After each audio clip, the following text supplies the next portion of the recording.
regarding a trial.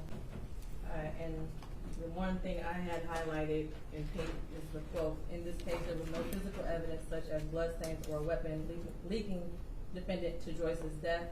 In this case, we don't have the same facts or circumstances. I do agree this is a circumstantial case, and circumstantial evidence is sufficient for a bind over and even conviction. Today is January 9th, 2025, exactly 1 year, from the day Neziah Harris disappeared.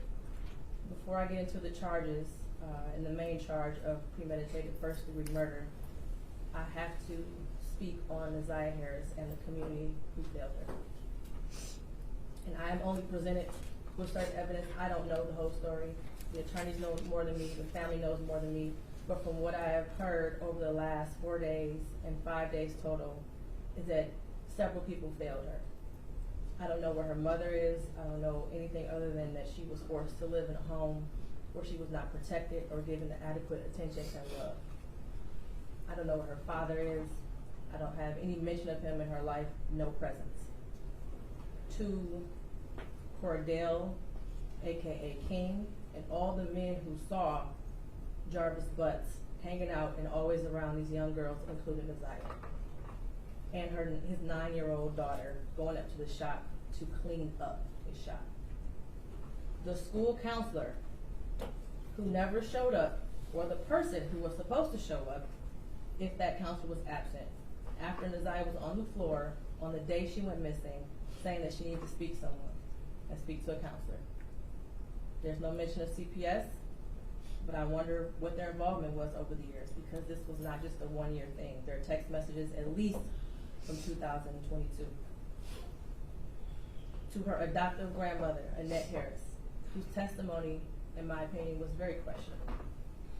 I understand why the people put her on the stand to establish Neziah's residence and the houses on Bedford and the regular routine, to establish also that Neziah was not a runaway child, that she was not a bad kid.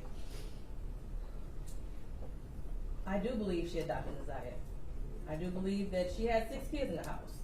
I believe that Neziah had on a dark hoodie the day she went missing, and that she had on red and black Nikes that day.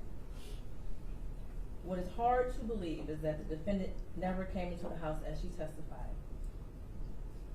And there was also a minor that testified that he did as well. Text messages that show between him and Neziah that he did in the basement, saying he was going to the shower, stealing her panties. He was always lurking around that house and asking for Janiyah and Zaniyah, from what I know. I even thought about the breakfast routine and saying that all the kids like eating breakfast at school. Did they have a choice? I don't know. But to always send those girls up there to clean up the shop raises questions. And how were there 2 women in that house who have birthed children themselves who did not notice that Neziah was pregnant, and I believe she was, and not having her period anymore? But then after hearing text messages today, begging Jarvis for pads as if she didn't have anyone else to give them for her. And what stood out the most was when Annette Harris stood on the stand, and she learned around 6 p.m. that Neziah did not come home from school, and said she looked around for her and decided to wait until the next morning to call the police. Without a tear, without emotion, or any expression of being devastated. And to her Aunt Shannon, who also showed no emotion, expression of being devastated from Neziah going missing. She stated that she had friends help look for Neziah, but was directed to just wait until the morning to call the police. A grown woman who likely suspected something strange going on didn't feel the need to call the police either. They were both able to go to sleep at night without hearing from Neziah or having any indication that she was coming home that night. And of course, the defendant, who I will get to in a minute. I don't know who else failed Neziah, but the community did. As far as the people establishing probable cause, I will focus on count 1 as it's been stated that there is no contention with counts 2 and 3. In count 3, I will amend based off of the motion and the testimony I heard that Naziah was 12 and not 13 at the time that Jarvis Butts had sexual intercourse with her. The prosecution is correct. You do not have to have a body to establish first-degree premeditated murder. It would have been a much shorter exam had her body been found, but this is where we are. In the last 365 days, no text messages. We all heard today and yesterday that she was very active and frequently texted. No social media for a year. We heard through testimony that she was also active on social media. No phone calls, which she was also able to do according to testimony. No physical sighting of her by anyone. She never came back to school. No one has seen her. Medical records dated from July 2014 to October 2023 indicated that she had no life-threatening medical issues that would lead to a natural cause of death. The black hoodie found in the area of 7 Muhlenberg with her DNA and blood on it. The holes in the hoodie consistent with some sort of struggle, violence, or weapon being used. And we know that there were no holes in that hoodie when she wore it to school. We saw a picture of her in a black hoodie on her last day that everyone saw her. I do believe her grandma testified truthfully about the sweatshirt that she had on and that was practically new. And the border agent who said that no evidence of animals would have destroyed the clothing or the shoes to possibly lead to animals tearing up that hoodie. The clear glasses found in the blue Nissan the day after she went missing. The behavior of the defendant when he snatched those glasses. They looked exactly like the glasses she had on in her last picture, according to the witness. The shoes that her brother described as the same shoes that were found also in the area of 7 Muhlenberg near the hoodie. While this is still probable cause, the evidence all points to Jarvis Butts. His locations, him being seen with her last, the abortion searches, the abrupt silence between the two of them in text messages, and the constant lies he told throughout the entire investigation. And they were proven to be lies with text messages and other testimony.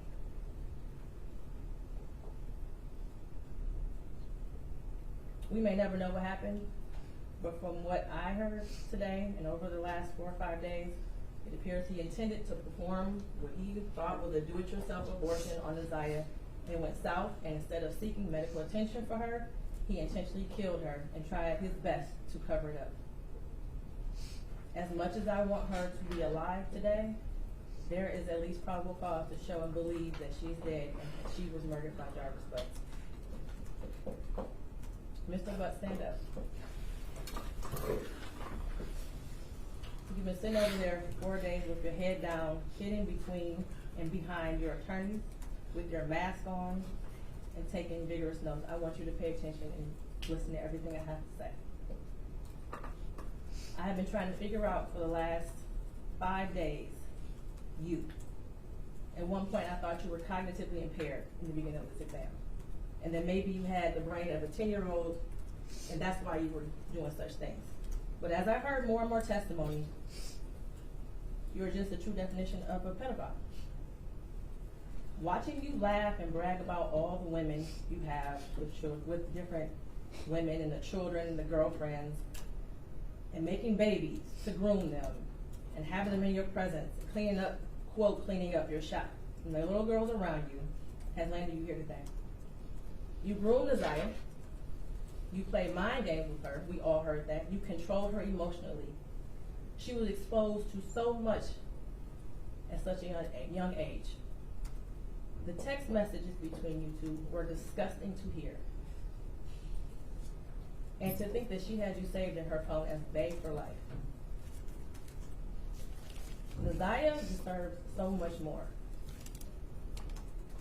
And while I mentioned other people that failed her, Jarvis Butts, you are the monster in this whole picture. She did deserve love from her parents and everyone who was in her life. She was ignored, she was neglected, and you took complete advantage of that. She wanted someone to love her, and she will never know what that feels like. Your children deserve more.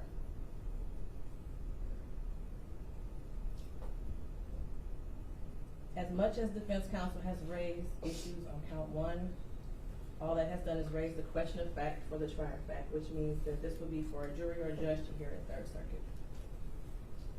I pray for the healing of all the victims and the young girls and possibly boys who have come into contact with you.